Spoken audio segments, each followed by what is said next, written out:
sukses di dunia, selamat di akhirat. 4 rahasianya. Berapa? 4. 1, kata Nabi, utlubul ilm, tuntut ilmu pengetahuan.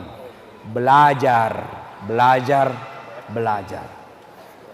Ayat pertama turun, Iqra, baca.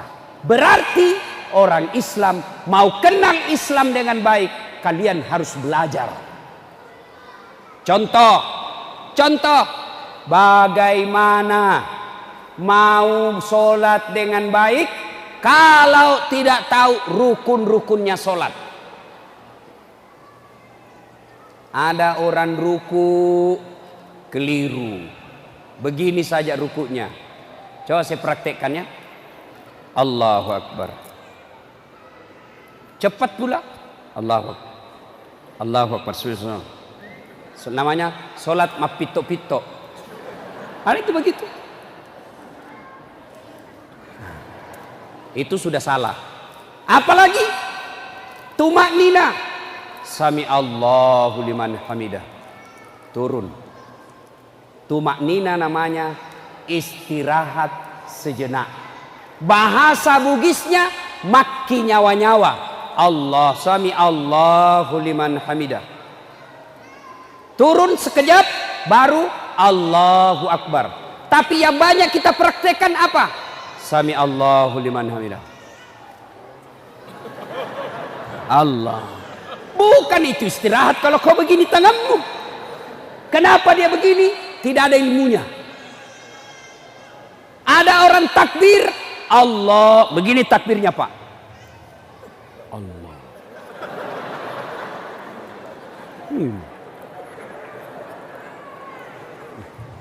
Heran saya, lelentong kuliah ini. Saya kalau ada aneh-aneh, Pak, saya tanya, baru saya puas. Pak, kenapa begini? Kayak kacamata, apa Nabi bilang? Saya tulis Allah. Oh iya tahu, masuk akal. Mana dalilnya? Nabi bilang tidak, nenekku diajar Kak. Nenekmu Nabi.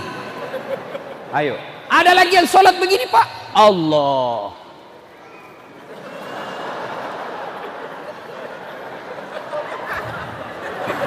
Ada juga saya lihat begitu. Ini semua tidak ada ilmu. Maka Bapak Ibu sekalian, begitu pentingnya ilmu pengetahuan. Ayat turun, Iqra, baca. Dengan catatan Bismi rabbikal ladzi khalaq, dengan nama Tuhanmu. Baca ilmu pertanian, menjadi insinyur pertanian dengan Bismi rabbikal ladzi khalaq. Baca ilmu tata tubuh, otonomi, badan kita, ilmu kesehatan dengan catatan Bismi rabbikal ladzi khalaq. Jadi kau dokter yang beriman. Baca ilmu tentang kepolisian dengan catatan jadilah polisi yang beriman. Harus punya ilmu. Kalau tidak punya ilmu, susah kita belajar, sengsara hidup. Contoh, ada anak muda tanya, Ustadz, kalau kita puasa siang mimpi basah, bagaimana itu Ustadz? Kamu selama ini bagaimana? Saya kalau mimpi basah Ustadz, langsung kubatalkan puasaku. Oh salah kok. Jadi bagaimana Ustadz? Kalau kau mimpi basah, begitu kau bangun, langsung mandi, teruskan puasamu. Mimpi basah, sah. Namanya mimpi. Yang salah kalau kau kreatif sendiri. Nah, salah itu. Bapak-bapak, saya ceramah lagi. Coba itu buktinya orang sengsara tidak ada ilmu.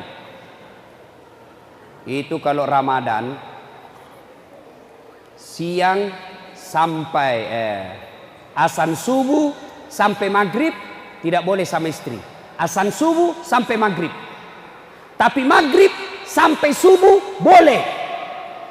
Ustadz, kalau begitu bagaimana kalau malam Ramadan Ustadz? Pengantin baru. Apakah selesai begitu? Begitu maksudnya. Mengerti mak kita? Ya mak kita terlalu porno. Paham mak kita? Ya. Kalau sudah begitu Ustaz, apakah langsung mandi? Tidak. terakhir pi baru mandi ki. Bayangkan kalau pengantin baru sudah buka begitu mandi, pulang taraweh begitu mandi lagi, tengah malam bangungi begitu mandi lagi, selesai makan sahur begitu mandi lagi, 4 kali mandi satu malam. Meseko. Kenapa bisa begini? Karena tidak ada ilmu. Maka belajar. Kalau kalian mau sukses, belajar. Mau jadi anggota DPR, belajar. Jangan hanya modal dengkul mau jadi anggota DPR. Sebentar lagi kita milih anggota DPR. Hati-hati milih anggota DPR. Jangan pilih kalau dia dongok. Sebentar lagi kita milih presiden. Jangan pilih kalau dia dongok. Lain ditanya, lain jawab. Kelihatan itu kalau bego orang. Bego itu.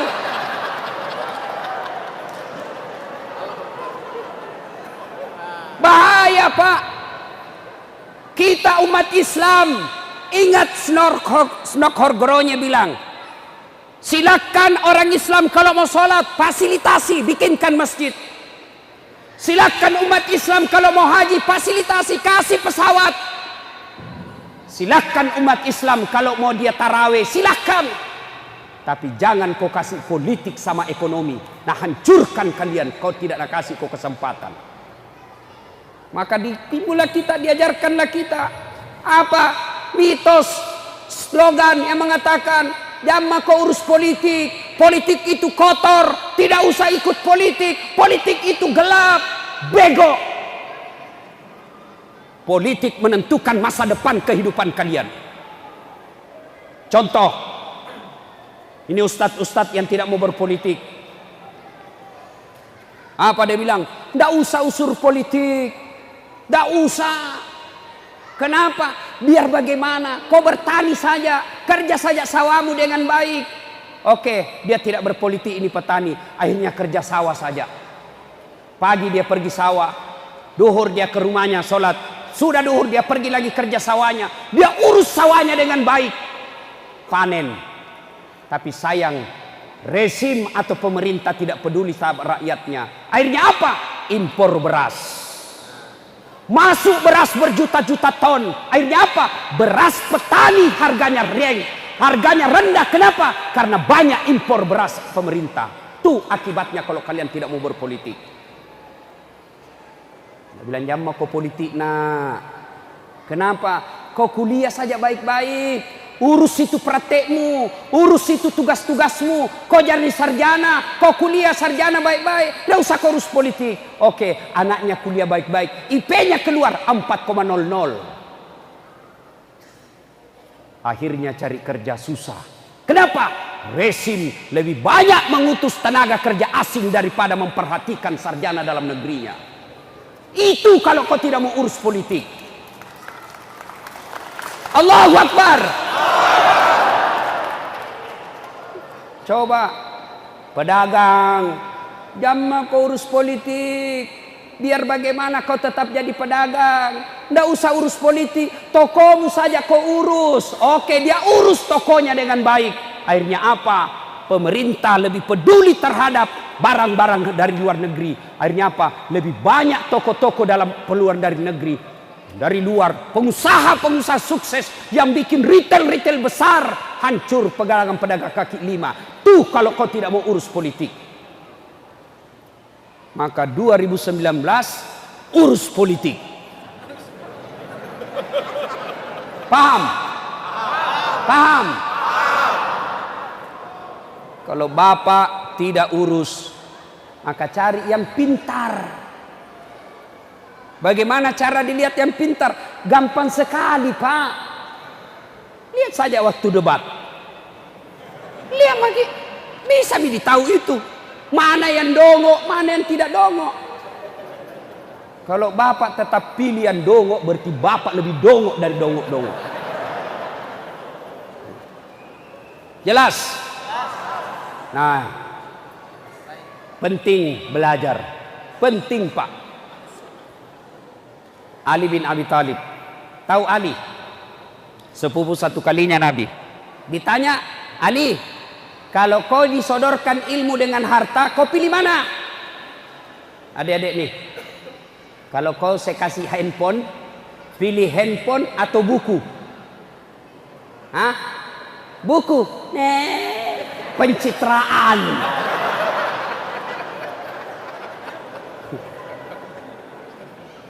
Ali, kau pilih mana Ali? Harta, ilmu? Ali bin Abi Thalib menjawab, saya pilih ilmu. Kenapa? Ada 3 kelebihan ilmu dibanding harta. 1, harta kamu yang jaga, ilmu dia jaga kok. Contoh, ada uang 10 juta, kasih masuk belek-belek.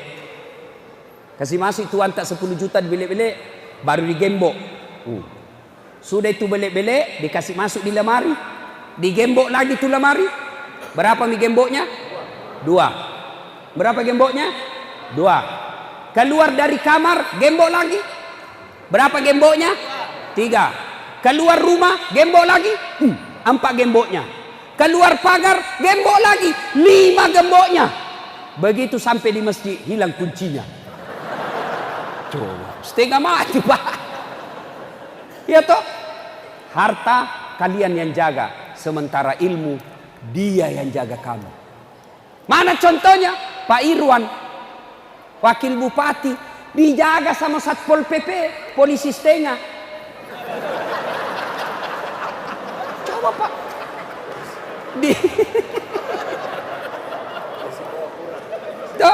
Di rumah beliau ada Satpol PP. Pergi lagi dikawal sama Satpol PP. Kenapa? Karena jadi wakil bupati. Kenapa jadi wakil bupati? Karena cerdas. Tidak mungkin jadi wakil bupati kalau pelangap-pelongo. Yo, harta kamu yang jaga, ilmu dia yang jaga kamu. 2 kelebihan ilmu. Dengan harta belum tentu kau dapat ilmu, tapi dengan ilmu kau dapat harta. Saya ulang, dengan ilmu kau dapat harta, tapi dengan harta belum tentu kau dapat ilmu. Contoh, ada di kampungku kaya sekali, banyak tambaknya, tapi tidak tahu membaca.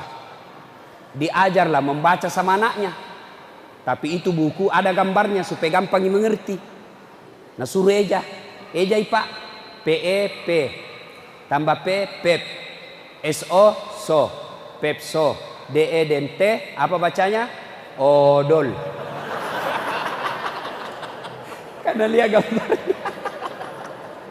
Coba, banyak uangnya ini tapi beleng-beleng. Sampai di Makassar, diajak jalan-jalan sama anaknya, masuk ke mall. Tahu mall? Tahu mall Pak toh? Pasar besar. Tiba-tiba masuk mall, ada tangga lift. Tahu tangga lift? Tuh naik turun. Begitu terbuka pintunya, nak ejai. OPP, open. Wih, besarnya pembikin kuenya ini. Nah bayangkan opennya istrinya. Tiba-tiba ada orang Cina masuk. Cina kan putih Pak toh. Mau masuk, buka pintu. Dia tarik. Hajab utama berpelah. Dia aku masuk, panas. Dia aku masuk. Masuk ini orang Cina, tertutup pintu. Selang beberapa saat terbuka. Keluar orang Irian. Akhirnya dia bilang, ku bilang memang jangan kau masuk. Bagus mako. Padahal yang masuk yang keluar. Ini banyak uangnya, tapi dongo. Maka belajar. Sebaliknya, dengan ilmu kau bisa dapat harta. Mana contohnya? Kemana-mana naik pesawat, dibayarkan pesawatnya, dibayarkan hotelnya, pergi tidak bawa uang, pulang bawa uang.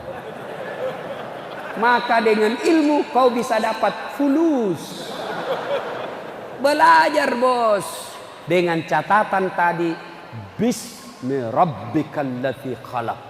Karena kalau jadi insinyur tidak pernah ada imannya, maka jembatan dia bisa habisi. Kalau dia jadi kontraktor tidak ada imannya, maka kontraktor itu akan menjadi kontraktor penipu. Belum diresmikan jembatan sudah roboh. Ada kontraktor di sini? Ada? Pernah dengar ceritanya kontraktor di akhirat? Jadi baku SMS ini penghuni sorga sama penghuni neraka. Baku SMS. Nah bilang penghuni sorga, bagaimana modelmu di situ kau? Dia bilang, tidak ada enaknya. Di blender jaki terus di sini. Tidak ada jam istirahat. Nah sesaki di malaikat. Nah bilang penghuni neraka, kau ya bagaimana modelmu di situ? Nah bilang, Masya Allah, enak betul saya di sini. Untung saya rajin perintah salat berjamaah di masjid sehingga saya nyaman di sini. Satu laki-laki, 7 bidadari. 7 bidadari Pak, dan tidak pernah kentut. 7 bidadari Pak, tidak pernah kentut. Tidak sama istri tak di rumah 14 kali satu hari.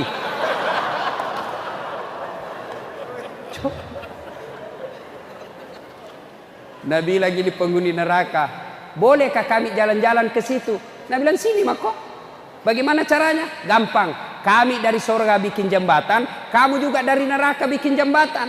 Oke? Setuju? Setuju. Lelang proyek. Keluar pemenang tender. Waktu pekerjaan 3 hari.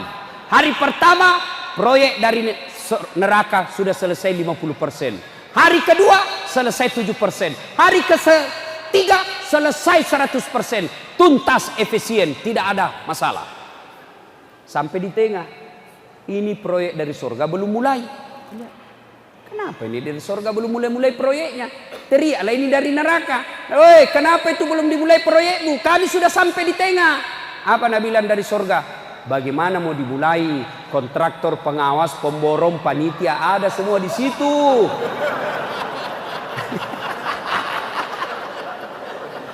Di sini Pak Imam dikasih tidak nak tahu pakai kalkulator. Salah hitung ibesnya. Dan sudah bilang orang, alhamdulillah. Waktu saya cerita ini Nabi bilang anggota DPR, selamat saya. Pernah tongki dengar ceritanya anggota DPR di akhirat? Pernah. Masuklah Pak Imam. Masuk Pak Imam dalam surga. Wih, enaknya ini surga. Tiba-tiba dia lihat, kenapa banyak anggota DPR di dalam surga ini? Nah di negaraku banyak ditangkap KPK korupsi. Dia lihat, ku tahu semua ini. Kenapa bisa ada di sini nih? Dia pergi protes sama malaikat. Malaikat, kenapa banyak ini anggota DPR di surga ini? Di neraka banyak ditangkap KPK merampok. Apa dia bilang anggota malaikat? Jangan kau ribut. Reses gini. Sebentar lagi dia pulang.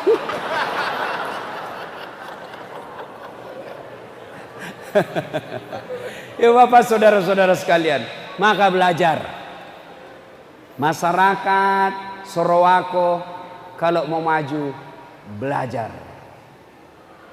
Yang kedua, kata Nabi, kalau kalian mau sukses, ahsin kalamaka, haluskan tutur katamu, perbaiki ucapanmu, satunya kata dengan perbuatanmu.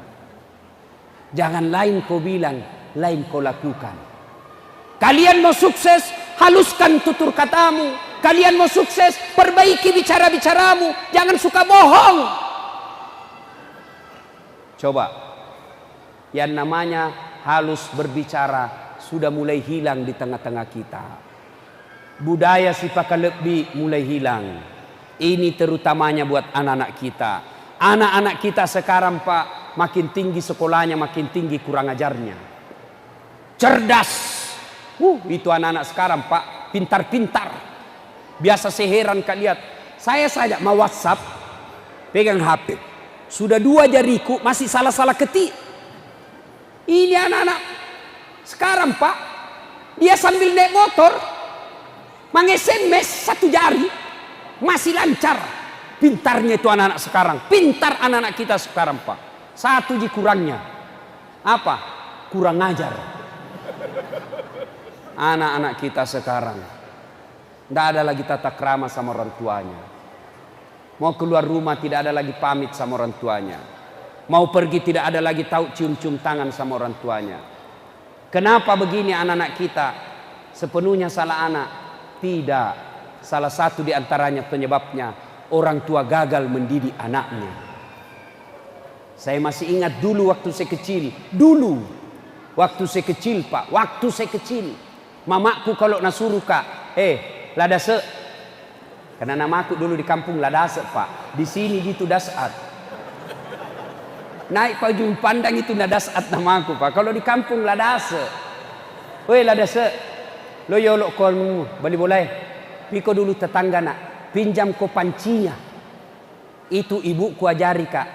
Duduk ko dulu. Baru ko bicara. Jangan ko bicara sambil berdiri. Itu orang tua dulu diajari anaknya begitu. Cara duduk pun kita diajari. Begini caramu duduk nak. Sudah itu baru bilang kok tabe puang. Indrengim dokku pancita. Duduk baik-baik baru kau ngomong. Tidak cukup sampai di situ Pak. Ibu saya selesai dia suruh begitu. Dia cek and recheck. Ketemu sama tetangga. Dia tanya itu tetangga. Maga-maga mau nak Ladase. Bagaimana dia bicaranya? Baik Ji. Itu orang tua dulu Pak. Sekarang kita ajar anak tak begitu. Hilang semua itu pendidikan. Dulu. Kalau mau makan anak tak, apa Nabila mamaknya? Jangan kau dulu makan nak. Belum pulang bapakmu. Tunggu bapakmu dari sawah, kau makan sama bapakmu. Berdosa kau kalau sisa kau kasih bapakmu makan. Dulu. Sekarang anak-anak makan sisa matana ikan na simpangin bapaknya. Sisa bekas-bekas tangannya itu nak kasih bapaknya. Makanya anak-anak kita sekarang jauh dari berkah hidupnya. Dulu. Satu kamar, 3 di atas tempat tidur. Dulu. Sekarang 1 kamar, 1 anak. Akhirnya apa? Dia tidak punya ikatan emosi bersaudara. Baru dipegang laptopnya saudaranya bertengkar. Dulu 1 kamar 3 di tempat tidur. Akhirnya apa?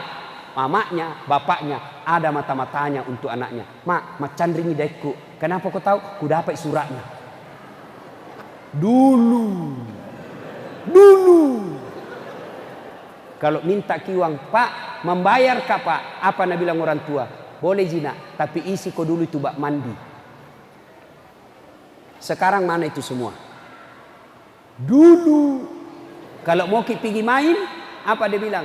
Mama tak, pergi makona, bawa itu adikmu, tarana ini. Iya toh? Saya itu paling sering. Nah bilang temanku, jangan aku kasih masuk Ladase, suka menangis adik nah.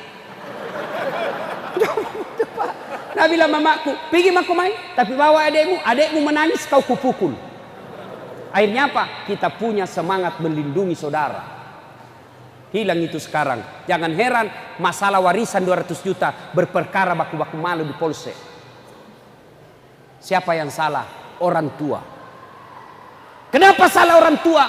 Lupa didik akhlak, lupa didik agama. Yang dia didik anaknya bahasa Inggris. Kursus kok bahasa Inggris. Apa hebatnya itu bahasa Inggris? Hebat Ustaz. Apa hebatnya? Masih SD pintar bahasa Inggris. Banyak yang begitu Pak. Tidak percaya pikir di Inggris. Itu anak-anak di Inggris Pak, bahasa Inggris semua. Yang ketawa, serius kayak ini. Bahasa Inggris semua Pak, sampai tua lancar. Tapi suruh bahasa Indrekang. Tidak bisa. Bangga sekali kalau pintar bahasa Inggris anaknya. Memangnya kalau mati nanti anak tak berdoa pakai bahasa Inggris? Hah? Oh my God. Please help me my mother.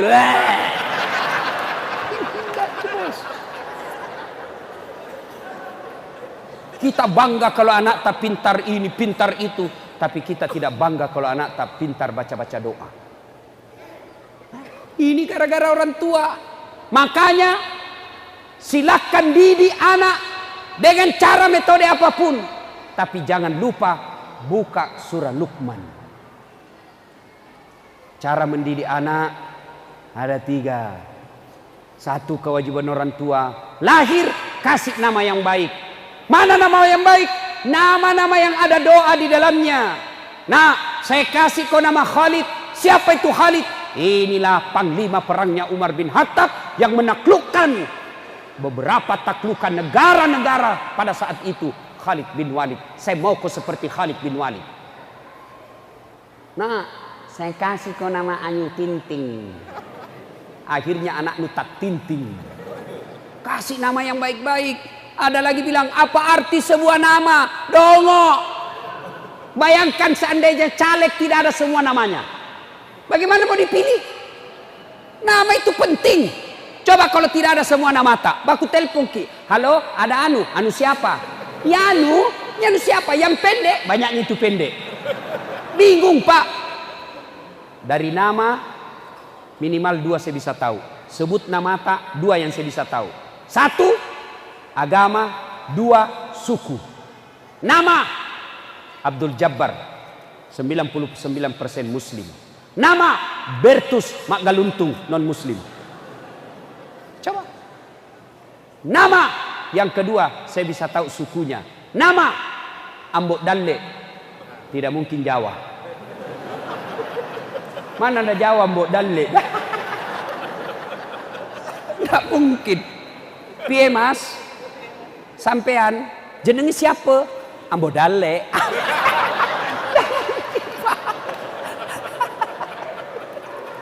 Kalau Jawa Margono, Sutioso, Jokowi. Ya, itu Jawa. Iya toh? Kalau Bugis Ambok Dalle.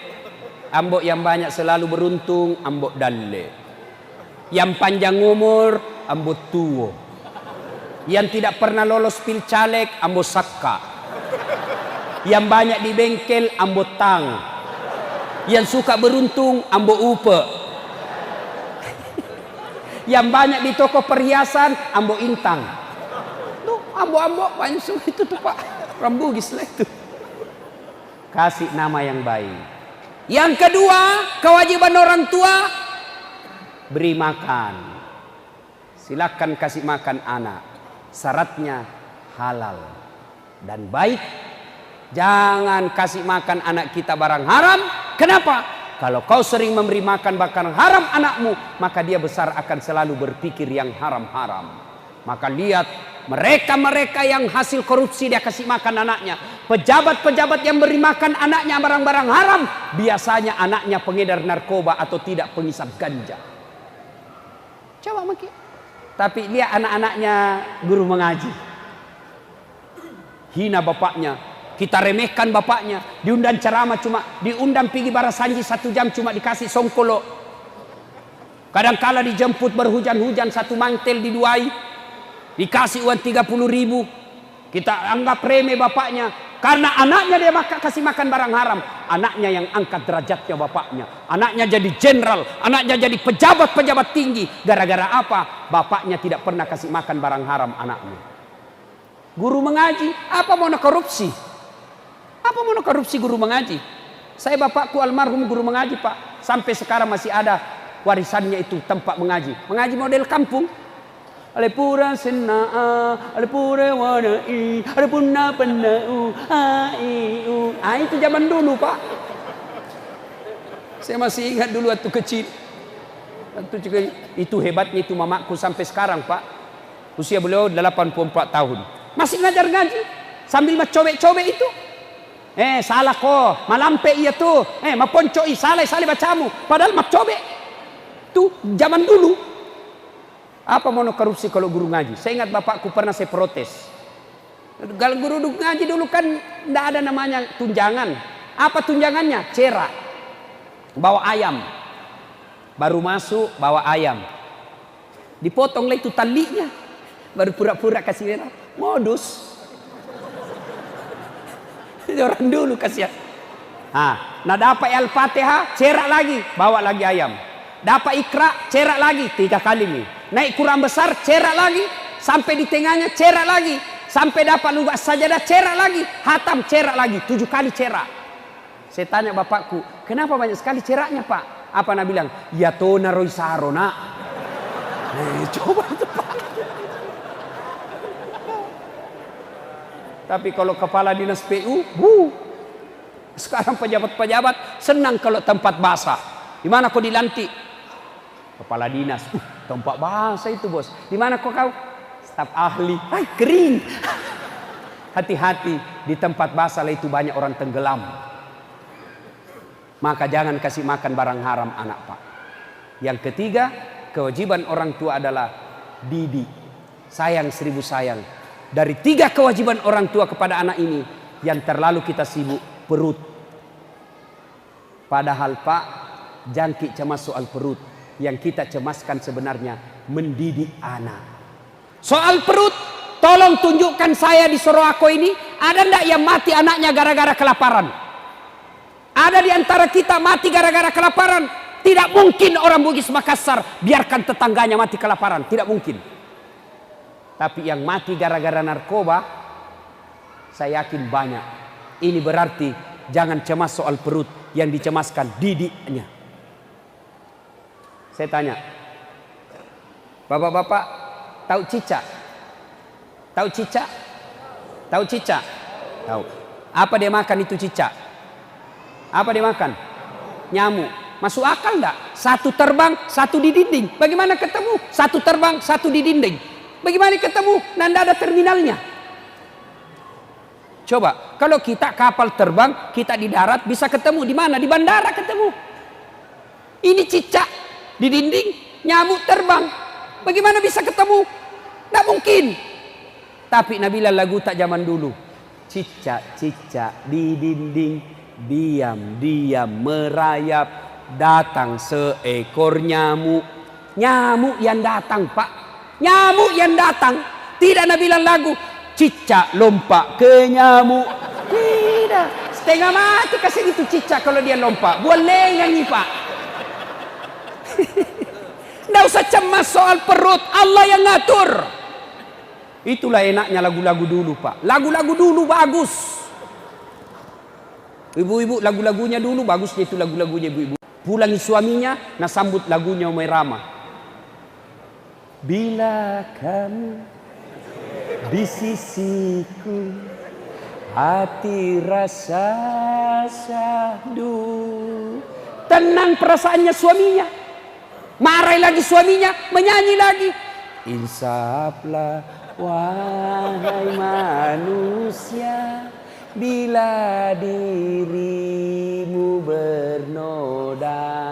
Itu ibu dulu kalau menyanyi goyang juga tangannya sama kepalanya. Dialah pengasih dan penyayang kepada semua insan. Itu lagunya dulu ibu-ibu. Sekarang lagunya ibu-ibu apa? Yo ayo, yo ayo, yo. Ayo poligami.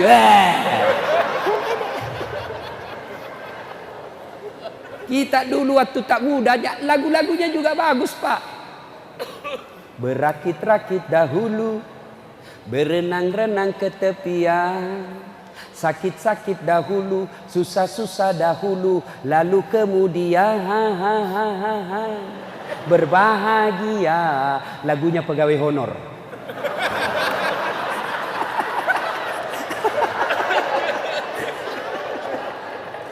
Nah, ibu bapak saudara-saudara sekalian.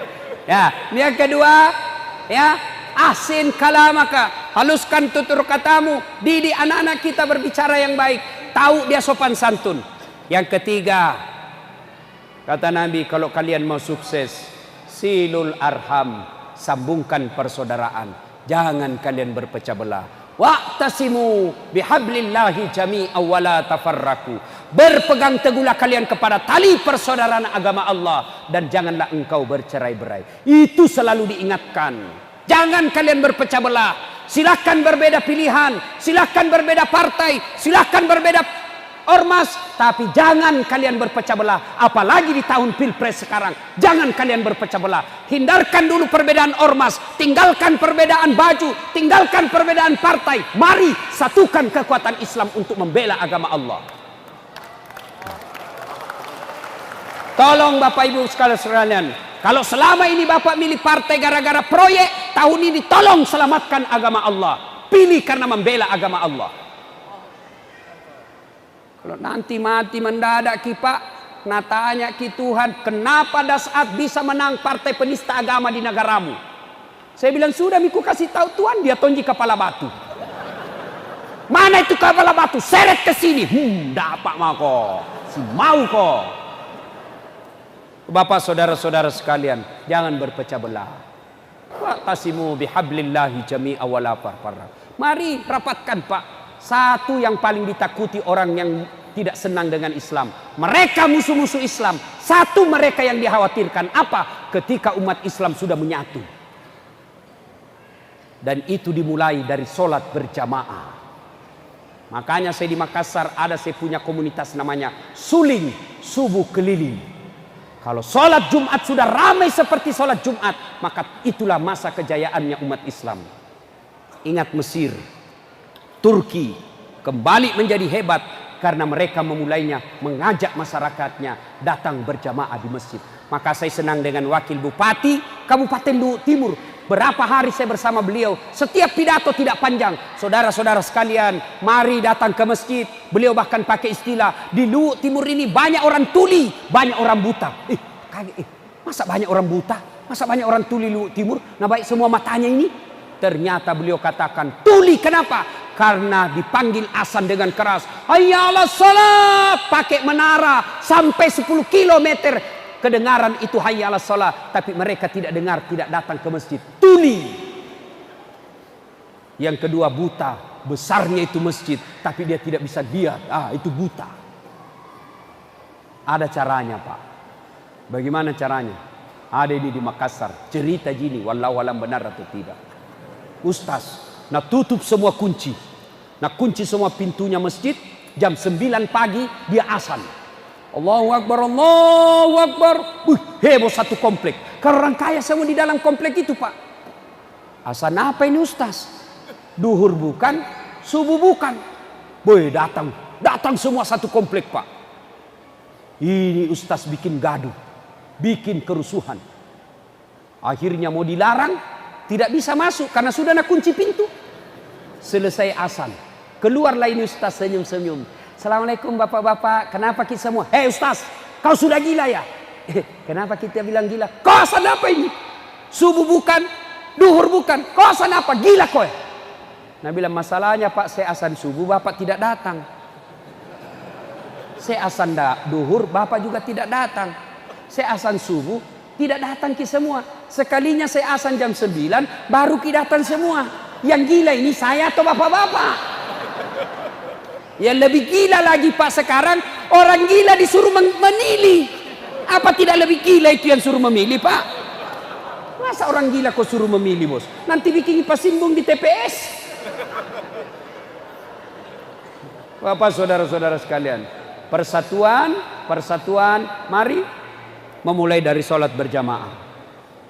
Coba lihat Pak Irwan, pengusaha, si muda, wakil bupati. Tapi setiap masuk waktu sholat pasti di masjid. Bapak mestinya cemburu dengan beliau. Coba masih muda, banyak uangnya, tinggi jabatannya, datang ke masjid berjamaah. Kita jelek, pengangguran, tidak ada wanu, busuk mulutmu, tidak sembahyang lagi. Cilaka. Ayo, mulai Pak. Dan di dalam sholat berjamaah itu, di situ nampak taatnya seorang muslim terhadap pemimpinnya. Tidak usah tuduh kami ini tidak taat kepada pemimpin. Lihat kami dalam sholat berjamaah. Lihat kami dalam sholat berjamaah. Begitu imamnya bilang Allahu Akbar, semua taat sama pemimpinnya. Kalau imam ruku, mereka ruku semua. Imam sujud, mereka sujud semua. Itulah taatnya orang Islam terhadap pemimpinnya. Tapi hati-hati, ketika pemimpinnya salah, ditegur Pak. Mestinya ini kita, negara ini belajar dari cara berjamaahnya orang Islam. Milih pemimpin, tidak boleh sembarang jadi imam. Jadi jamaah boleh saja siapa jadi jamaah. Mau orang pintar boleh jadi jamaah. Orang bego boleh jadi jamaah. Orang tinggi pangkatnya boleh jadi jamaah. Orang cerdas boleh jadi jamaah. Tapi jadi imam, Tidak boleh orang sembarang. Kenapa? Karena kalau salah imam, kacau jamaah. Contoh ya, waktuku kecil, sholat asar, sujud. Lama sekali sujud imam, Pak. Lama, kira-kira ada 2 menit. Belum selesai sujud. Ada temanku tidak tahan, Pak, nak angkat kepalanya. Langsung teriak, wih, lenyap imamnya. Hilang imam. Wah, kacau satu masjid. Bubar. Ditanya oleh Pak Imam, kenapa kita tinggalkan jamaah? Apa dia bilang? Saya kentut, nak. Metu, Kak. Bilang, lain kali Pak Imam, kalau kentut, kasih bangun dulu jamaah supaya dilihat ki pergi. Nah bilang, malu, Kak, makanya saya lari. Kacau, Pak. Maka menjaga persatuan itu, belajarlah dari sholat berjamaah. Alhamdulillah saya lihat ini, Pak. Beberapa tahun setiap saya datang ke sini, Pak, selalu ramai ini masjid. Alhamdulillah, ya. Jaga persatuan. Yang ketiga, yang keempat, kata Nabi, jika kalian ingin sukses, as-sadaqatu, bersedekahlah. Orang kaya bantu yang miskin. Sedekah dengan cara apa? Dengan cara kemampuan masing-masing. Nih, ada masjid misalnya dibangun, sedekah dengan kemampuan kita masing-masing. Yang jadi bupati, wakil bupati, camat, kapolres, kapolrek, silahkan bantu dengan jabatannya. Dengan cara apa? Mudahkan izinnya, jabatan. Polisi jaga pembangunan, kalau ada kerusuhan kita yang lindungi. Itu namanya membantu, bersedekah dengan jabatan kita. Saya bukan bupati, saya bukan pejabat, tapi saya orang kaya, maka bantu masjid kita, bantu sesama kita dengan cara apa? Bersedekah dengan duit. Itu sedekah, Pak. Allah sedekah. Saya bukan pejabat, saya tidak punya duit, bantu dengan cara apa? Tenaga. Karena saya tidak banyak kerja, maka saya banyak waktuku, saya datang menjadi tukangnya masjid. Saya sedekah dengan tenaga. Saya bukan pejabat, saya tidak punya uang, saya bukan tidak bisa bantu. Bantu dengan apa? Tapi saya punya ilmu, cara desain. Maka bantu dengan cara apa? Ilmumu. Kau bikin undangan, kau bikin desain-desainnya. Itulah cara membantunya. Saya bukan pejabat, saya bukan orang kaya, saya tidak punya waktu angkat-angkat barang, saya juga tidak punya ilmu. Bagaimana cara membantunya? Diam. Jangan kau banyak bicara. Ada juga itu begitu, Pak. Tidak pernah datang di masjid jamaah, tidak pernah nyumbang. Mak kok bawa nolah cilaka. Tidak mega bicaramu. Ada juga yang begitu, Pak. Nah, bersedekah dengan kemampuan kita. Dan demi Allah, tidak ada orang satupun yang bangkrut gara-gara bersedekah. Percaya gitu, Pak. Tidak ada orang yang bangkrut gara-gara bersedekah. Kenapa saya miskin, Ustaz? Karena malas bersedekah. Coba, saya hanya, ya Ustaz, penghasilan saya paling 50.000 satu hari. Bersedekahlah meskipun 1.000 rupiah tiap hari. Saya tidak punya duit, Ustaz. Sedekahlah dengan apa? Tenagamu. Bapak-bapak mau bersedekah di masjid, tidak bisa bangun masjid, tidak bisa sumbang sedekah dengan semen, sedekah dengan sandal jepit. Beli sandal swallow 10 pasang, bawa ke masjid. Antara masjid dengan toilet dipakai orang, itu sedekah. Nah, curi orang urusannya, yang penting kita sudah bersedekah. Toilet kotor, Ustaz, sedekah dengan cara apa? Kapur barus. Bawakan itu kapur barus di masjid, itu sudah sedekah. Mari bersedekah, maka Allah akan angkat derajat kalian. Ibu bapak saudara-saudara sekalian, inilah 4 resep jika ingin mencapai kejayaan. 1, tuntut ilmu pengetahuan. 2, haluskan tutur kata kalian. 3, pelihara persaudaraan. Yang 4, ada rezekimu, bersedekahlah. Apalagi kalau kalian caleg, bersedekahlah. Sedekahnya bukan duit. Sedekahnya dengan apa? Jelaskan visi misimu. Itu sedekah. Rakyat jangan memeras caleg. Caleg jangan bodoh-bodohi rakyat. Kita juga, Pak, biasa keberatan, jengkel kalau lihat orang korupsi di televisi. Tapi kita yang memeras mereka sebelum mereka jadi pejabat. diundang sosialisasi. Ayo mari pemaparan saya, visi misi saya. Apa kita bilang? Wani piro, ada di ongkos perjalanan. Ini bapak yang rusak negara kita. Malah tulis di kompleknya, siap menerima serangan fajar. Pada hancur pak. Nah ibu bapak saudara-saudara sekalian, inilah tausiah kita, mudah-mudahan ada manfaat. Terima kasih Pak Wakil Bupati yang menghadirkan saya, Ibu Dokter yang mengundang saya datang ke tempat ini. Mudah-mudahan ada manfaat. Luar biasa Pak Bupati, Pak Wakil Bupati. Setiap mengundang saya datang ke sini Pak, ya ada penyiksaan ringan-ringan. Tak satu hari tak 4 ceramah Pak. Hari ini saya 4 kali konser Pak. Konser tunggal. Luar biasa. Tapi saya senang. Kenapa? Karena banyak tong honornya kalau banyak acara. Ibu bapak saudara-saudara sekalian, sebelum saya akhiri, saya mau kasih hadiah khusus. Hadiah khusus buat kita.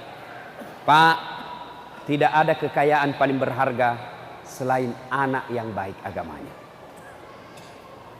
Kira-kira kalau bapak mati, siapa doakan kita?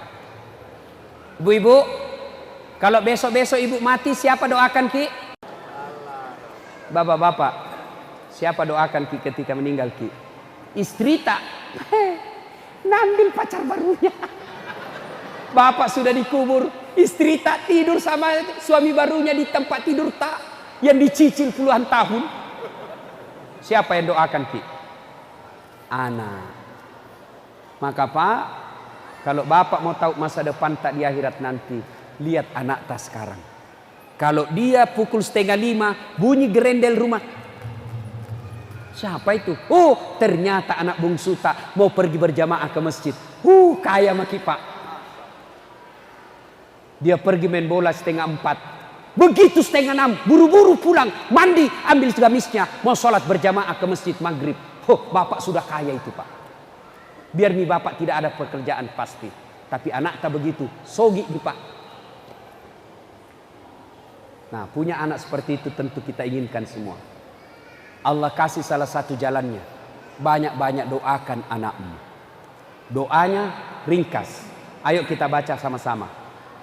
Allahumma Rabbi habli minas solihin.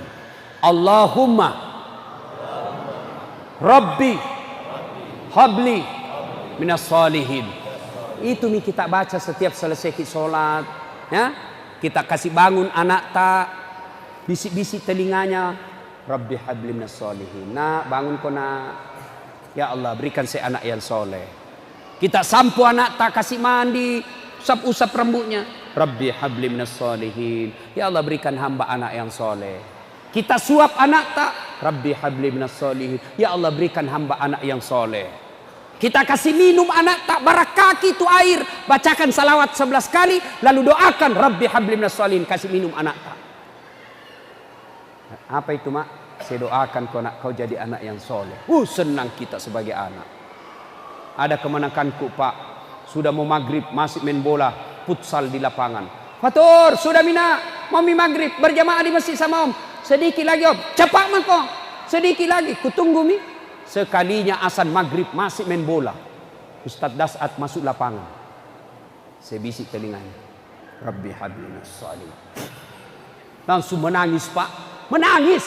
Heran semua orang lihat. Jago na tahu Pak Ustaz. Nabi si jika manakannya na menangis. Dia tidak tahu telinganya saya bisi. Tanganku dibawa makan jipit.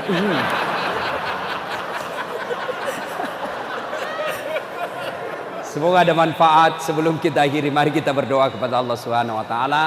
Kita mengawali dengan mengirimkan suratul Fatihah kepada Rasulullah Muhammad sallallahu alaihi wasallam. Khasiat dan keutamannya kita ikhlaskan untuk orang tua kita masing-masing, baik yang sehat walafiat maupun yang sudah arwah.